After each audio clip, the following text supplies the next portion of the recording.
अब से बस चंद घंटों बाद नया साल दस्तक दे देगा। नया साल मतलब नई उम्मीदें, लेकिन नए साल के जश्न के बीच गुजरते साल को भी याद करना ज़रूरी है। 2024 के उन हादसों को याद करना ज़रूरी है जिन्होंने हमारी आंखें नम की, फिर वो चाहे रेल हादसा हो या फिर सड़क हादसा, मुंबई का बोट हादसा हो या फिर झांसी का अग्निकांड। चलिए नज़र डालते हैं 2024 के इन बड़े हादसों पर।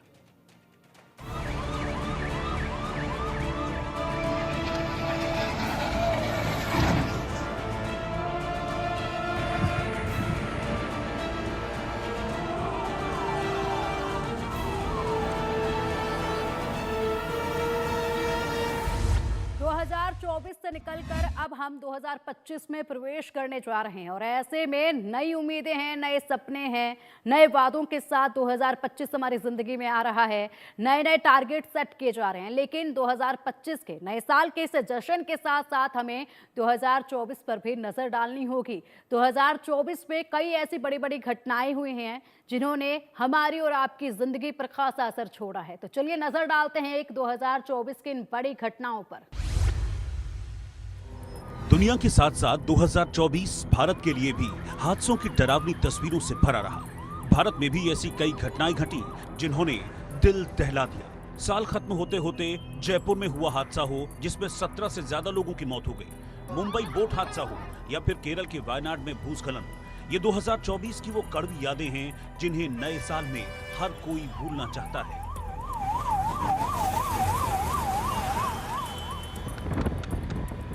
लग जाएगी यार वो।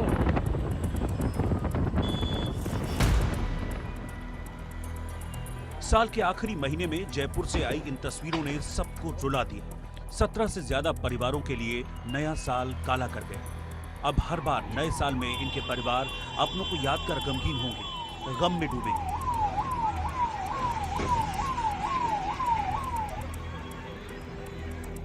जयपुर अजमेर हाईवे पर 20 दिसंबर की सुबह करीब 5:45 बजे ये हादसा हुआ। हाईवे पर यू टर्न ले रहा ट्रक एलपीजी टैंकर से टकरा गया। टक्कर के बाद गैस टैंकर के 5 नोजल टूट गए। इसकी वजह से करीब 18 टन गैस लीक हो गई। धमाके के बाद पूरा इलाका आग के गोले में बदल गया। 4 लोग तो मौके पर ही जिंदा जल गए। इसके बाद हादसे में मरने वालों की संख्या बढ़ती चली गई। तब ये कट से जो घूम रहा था टैंकर, उसके साथ ये पीछे से जो ट्रक आ रहा था उसका टक्कर हो गया। उसके पीछे से कोई नोजल फट गया होगा जिससे गैस का रिजर्व हो गया। गैस का रिजर्व से पीछे की तरफ और दाहिने की तरफ आग लग गई और जो गाड़ियां दोनों साइड में है उसमें एकदम से आग लग गई।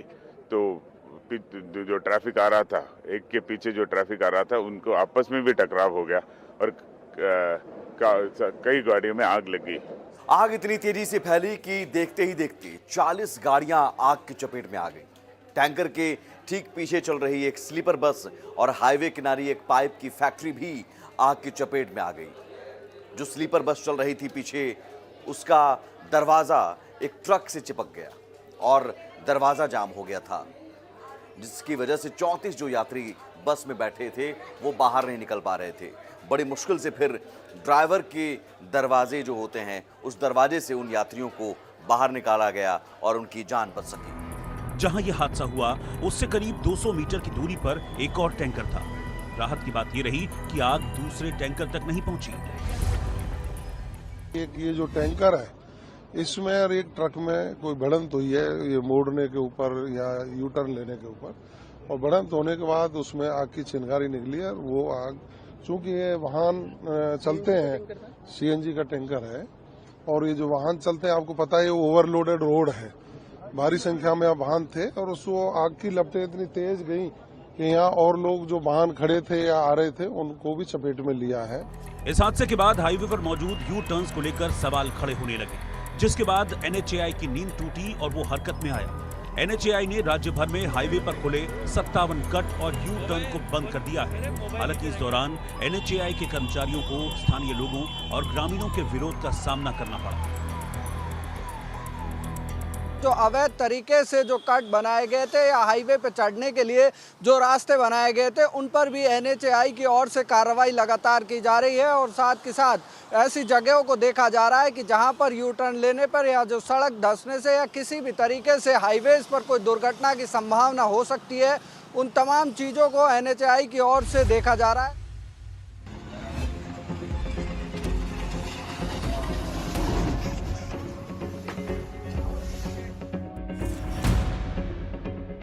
दिसंबर में ही जयपुर हादसे से 2 दिन पहले मुंबई से भी एक दुख भरी खबर सामने आई। 18 दिसंबर को मुंबई में गेटवे ऑफ इंडिया से एलिफेंटा जा रही नीलकमल बोट नेवी के जहाज से टकराने के बाद समंदर में डूब गई। इस हादसे में 15 लोगों की जान चली गई। दोपहर करीब 3:30 बजे नेवी की स्पीड बोट पैसेंजर बोट से टकरा गई। इसके बाद पैसेंजर बोट डूबने लगी। नौसेना ने 11 बोट और 4 हेलीकॉप्टर्स की मदद से रेस्क्यू शुरू किया। महाराष्ट्र मरीन बोर्ड के मुताबिक 90 यात्रियों की क्षमता वाली बोट में करीब 107 लोग सवार थे। नेवी की बोट पर 6 लोग थे, जिनमें से सिर्फ 2 को बचाया जा सका। घटना स्टीयरिंग असेंबली और थ्रॉटल कॉन्डक्ट में तकनीकी खराबी के कारण हुई, जिससे बोट की रफ्तार को काबू में नहीं लाया जा सका। हादसे में जिंदा बचने वाले एक शख्स ने बताया कि दुर्घटना से पहले बोट की जांच की गई थी और क्रू को बोट में खराबी की जानकारी भी दी गई थी। हादसे से जुड़े वीडियो में भी साफ तौर पर देखा गया नेवी बोट की रफ्तार तेज थी, इसी के चलते बोट सही समय पर मुड़ नहीं पाई। हादसे के बाद एमएमबी ने फेरी का लाइसेंस रद्द कर मामले की जांच शुरू की। इसके साथ ही नेवी बोट के ड्राइवर के खिलाफ कोलाबा पुलिस स्टेशन में केस दर्ज कर लिया गया, जिसमें लापरवाही, लोगों की जान खतरे में डालने और तेज रफ्तार से नाव चलाना शामिल है। हादसे के बाद प्रशासन ने गेटवे ऑफ इंडिया के आसपास बोटिंग के दौरान लाइफ जैकेट पहनना अनिवार्य कर दिया है।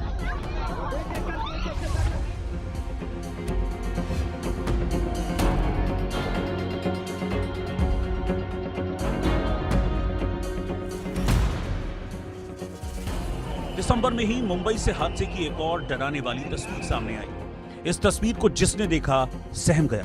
9 दिसंबर को एक सरकारी बस तेज रफ्तार में मुंबई की घनी आबादी वाले इलाके कुर्ला में घुस गई। बस ने पहले एक ऑटो को टक्कर मारी और फिर एक के बाद एक कई गाड़ियों को टक्कर मारती चली गई। इस दौरान कई पैदल यात्री और फेरी वाले भी इस बेकाबू बस की चपेट में आ गए। आखिर में बस एक बिल्डिंग के आरसीसी कॉलम से टकराने के बाद रुक गई, लेकिन बिल्डिंग की बाउंड्री वॉल ढह गई। इस बस का नंबर MH01EM8228 है। ये बेस्ट की इलेक्ट्रिक बस थी जो कुर्ला स्टेशन से अंधेरी की तरफ जा रही थी। बस ने 100 मीटर के दायरे में 40 वाहनों को टक्कर मारी। इस हादसे में 7 लोगों की मौत हो गई और 50 से ज्यादा लोग घायल हुए। बेस्ट की इन बसों का संचालन बीएमसी करता है। आरोपी ड्राइवर संजय मोरे हादसे के दिन पहली बार बस चला रहा था। वो 1 दिसंबर को ही कॉन्ट्रैक्ट ड्राइवर के रूप में बेस्ट में शामिल हुआ था। संजय पर गैर इरादतन हत्या का मामला दर्ज किया गया है। पुलिस को दिए बयान में उसने कबूल किया वो बस के ऑटोमेटिक ट्रांसमिशन को लेकर कंफ्यूज हो गया था। इस हादसे के बाद मुख्यमंत्री देवेंद्र फडणवीस ने कुर्ला बेस्ट बस हादसे में मरने वाले लोगों के परिजनों को 5-5 लाख रुपए देने का ऐलान किया। लोगों की मृत्यु हुई है उनको सीएम रिलीफ फंड से 5 लाख रुपए दिए जाएंगे।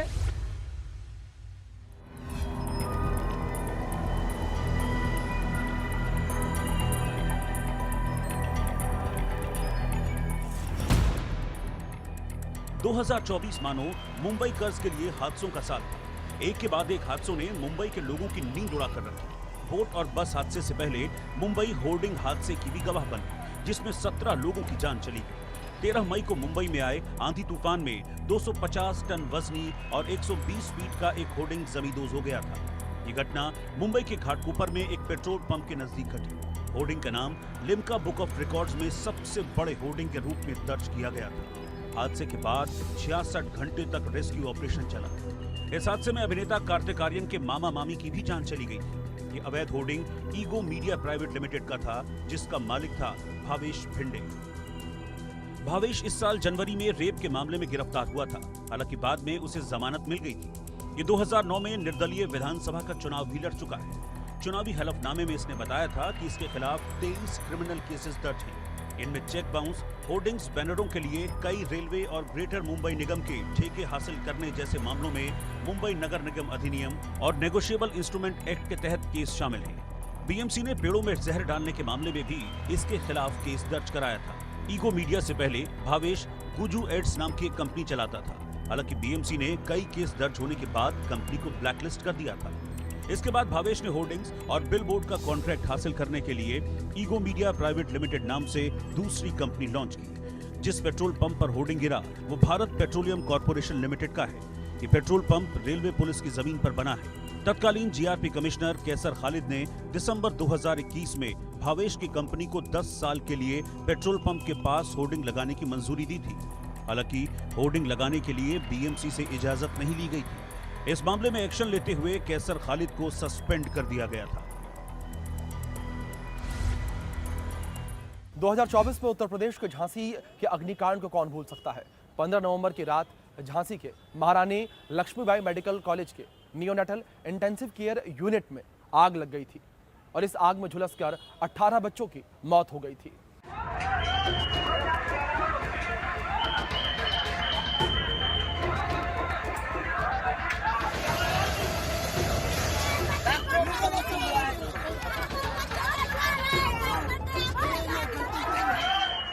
रात लगभग 10:30 बजे तक सब कुछ सामान्य था। इसके महज 10 मिनट बाद ही वार्ड का मंजर भयावह हो। इसको देखने वालों के रोंगटे खड़े हो गए। नवजात बच्चों का वार्ड आग की चपेट में आकर धू-धू कर जल रहा था।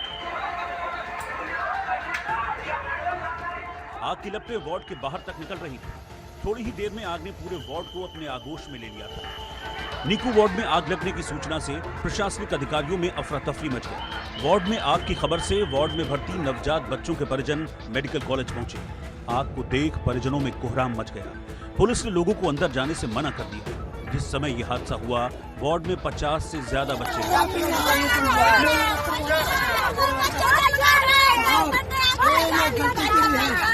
50-60 बच्चे भर्ती थे भैया। तो क्या देखा, क्या सोचा? आग लग गई भैया, बच्चन की पूरे की आग लग गई।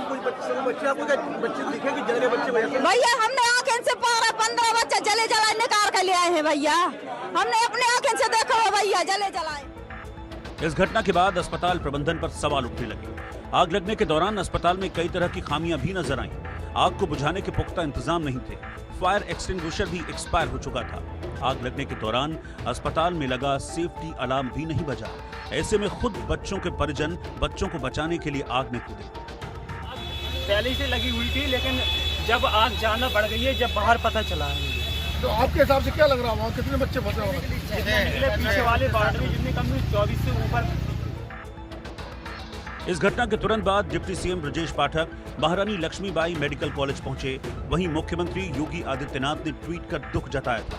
उन्होंने एक्स पर लिखा, जनपद झांसी स्थित मेडिकल कॉलेज के एनआईसीयू में घटित एक दुर्घटना में हुई बच्चों की मृत्यु अत्यंत दुखद एवं हृदय विदारक है। जिला प्रशासन और संबंधित अधिकारियों को युद्ध स्तर पर राहत और बचाव कार्यों को संचालित करने के निर्देश दिए हैं। प्रभु श्री राम से प्रार्थना है कि दिवंगत आत्माओं को सद्गति और घायलों को शीघ्र स्वास्थ्य लाभ प्रदान करें। तब इस घटना पर सियासत भी जमकर हुई थी। पूर्व मुख्यमंत्री अखिलेश यादव ने हादसे पर सवाल उठाते हुए जिम्मेदार लोगों के खिलाफ कार्रवाई की मांग की थी, जिस पर डिप्टी सीएम केशव प्रसाद मौर्य ने पलटवार करते हुए कहा था, अखिलेश यादव ने 2012 से 17 तक पूरी चिकित्सा व्यवस्था को बर्बाद करने का काम किया।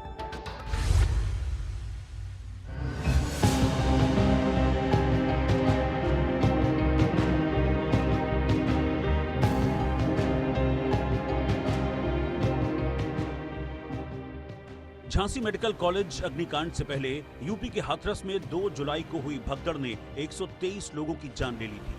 ये भगदड़ नारायण साकार विश्वहरी उर्फ भोले बाबा के सत्संग में मची थी।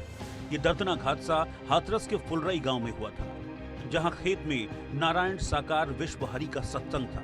इस सत्संग में 80,000 लोगों के आने की परमिशन ली गई थी, लेकिन करीब 2.5 लाख लोग इसमें शामिल होने के लिए पहुंच गए।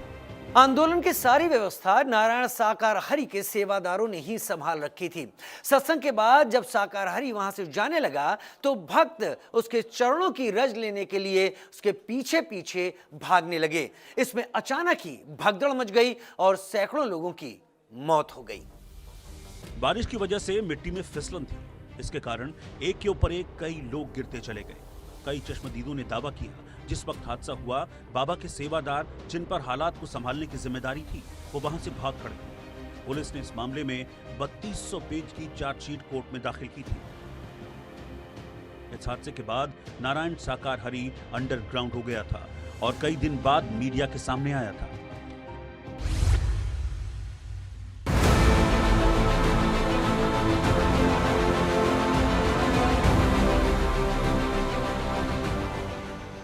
2024 में कुदरत के क्रोध का सामना भी लोगों को करना पड़ा। 30 जुलाई को केरल के वायनाड में भूस्खलन के बाद सामने आई तस्वीरों को देखकर लोगों की रूह कांप गई। हर तरफ तबाही का मंजर था, लाशें थी, चीख पुकार। इस आपदा के कारण 400 से अधिक लोगों की जान चली गई। राज्य के 3 जिलों के लोगों के लिए जीवन रेखा रही चलियार नदी इस भूस्खलन के बाद विनाश का दूसरा रूप बन गई। वायनाड में आई आपदा का केंद्र इरुवा झिंझी नदी थी, जो लगभग 1800 मीटर की ऊंचाई पर है और 3 प्रभावित गांवों व्यथरी तालुका में मुंदकई, चूरलमाला और अट्टामाला से होकर बहती है। इसके बाद ये चलियार नदी में मिल जाती है। बारिश के बाद नदी के पानी में बढ़ोतरी हुई और इसका बहाव ज्यादा तेज हो गया। बताया जाता है कि व्यात्री में 48 घंटों में लगभग 57 सेंटीमीटर बारिश हुई, जिसके बाद इरुवा झिंझी में उफान आया और भूस्खलन हो गया। भूस्खलन का मलबा नदी में गिरा और मलबे की एक दीवार बन गई। इसके बाद ऊपर की तरफ के गांव जलमग्न हो गए। ऊपर की पहाड़ियों में नदी में बहता बारिश का भारी पानी और ढलान आपदा की वजह बनी। हादसे के बाद प्रधानमंत्री मोदी ने वायनाड में भूस्खलन प्रभावित इलाकों का हवाई सर्वे भी किया था। इसके अलावा उन्होंने राहत और पुनर्वास प्रयासों की समीक्षा की। साथ ही उस अस्पताल का भी दौरा किया जहां घायलों का इलाज किया जा रहा था। पीएम मोदी के अलावा राहुल गांधी और प्रियंका गांधी ने भी वायनाड का दौरा किया था। प्रियंका से पहले राहुल वायनाड के सांसद थे।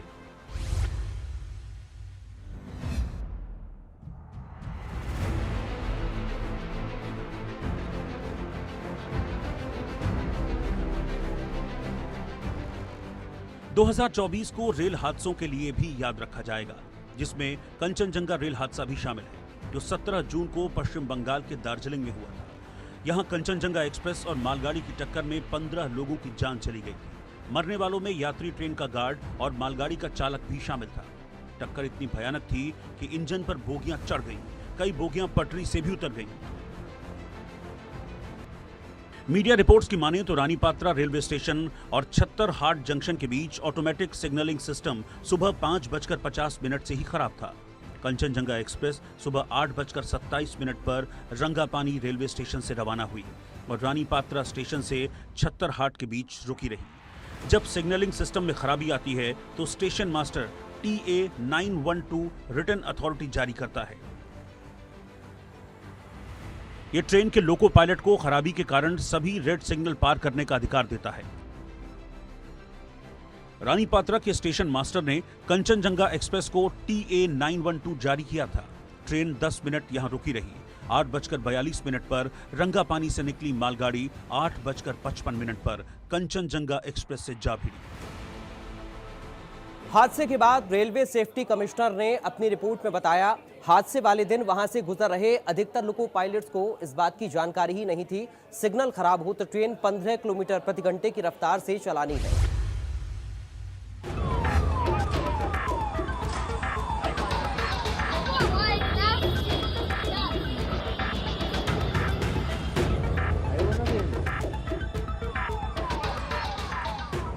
दो 2024 में गुजरात के राजकोट में एक गेमिंग जोन में आग लग गई, जिसमें झुलसने से 12 बच्चों समेत 30 लोगों की मौत हो गई। इस हादसे का एक CCTV फुटेज भी सामने आया। इस वीडियो में गेम जोन के एक हिस्से में वेल्डिंग का काम होता दिखाई देता है। इसी से निकलने वाली चिंगारी कुछ देर में भड़क जाती है।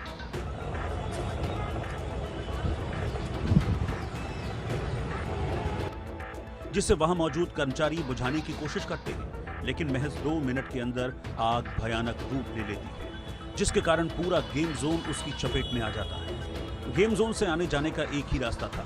फायर ब्रिगेड की 8 टीमें करीब 3 घंटे की मशक्कत के बाद आग बुझा पाई। 25 से ज्यादा लोगों का रेस्क्यू किया गया, लेकिन 12 बच्चों समेत 30 लोगों को बचाया नहीं जा सका। इस हादसे में गेम जोन के एक मालिक प्रकाश हिरन की भी मौत हो गई।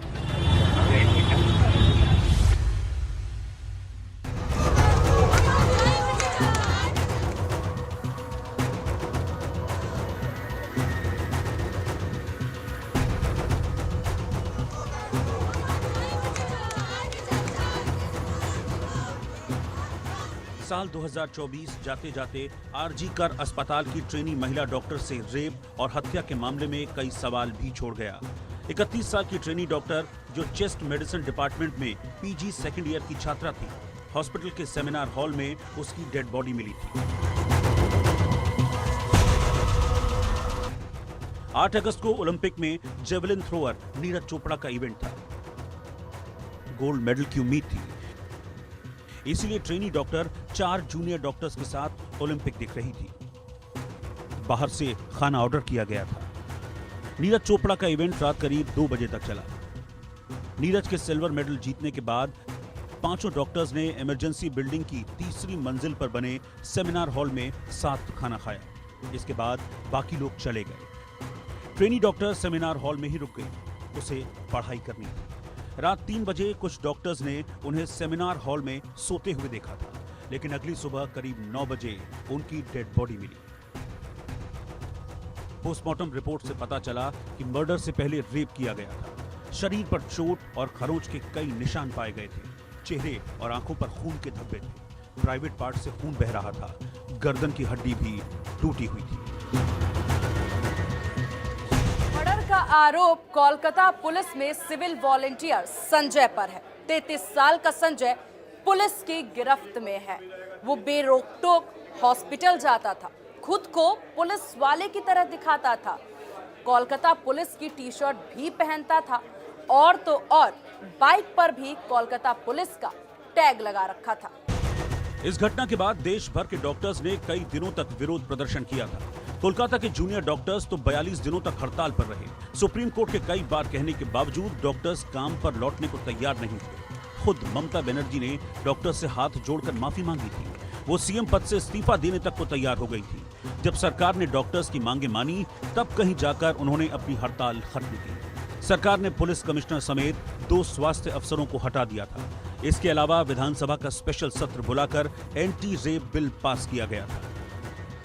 लेकिन अब इस मामले में आ गया है बहुत बड़ा ट्विस्ट। कोलकाता के आर्जिकल मेडिकल कॉलेज में ट्रेनी डॉक्टर के साथ हुई हैवानियत के मामले में सेंट्रल फॉरेंसिक साइंस लेबोरेटरी की तरफ से एक रिपोर्ट सामने आई है और रिपोर्ट में कई चौंकाने वाले खुलासे हुए हैं। ये सनसनीखेज खुलासे हैं। 12 पन्नों की रिपोर्ट में कहा गया, सेमिनार रूम में ऐसा कोई सबूत नहीं मिला जिससे पता चले वहां पीड़ित से रेप के बाद हत्या की गई है। रिपोर्ट के 12वें पेज की आखिरी लाइनों में लिखा है, जिस जगह ट्रेनी डॉक्टर का शव मिला था वहां संघर्ष का कोई सबूत नहीं मिला। जिस गद्दे पर शव था उस पर भी किसी तरह की हाथापाई के निशान नहीं मिले हैं। इससे अब ये सवाल खड़े हो रहे हैं, क्या ट्रेनी डॉक्टर का रेप मर्डर कहीं और हुआ था? गद्दे पर सिर और पेट के नीचे ही खून के निशान मिले थे। इसके अलावा इससे अंदाजा लगाया जा रहा है कि शव कहीं और से लाया गया था। ऐसे में ये केस एक बार फिर से उलझ गया है, जिसके 2024 में न सही नए साल 2025 में सुलझने की उम्मीद की जा रही है, ताकि ट्रेनी डॉक्टर को इंसाफ मिल सके।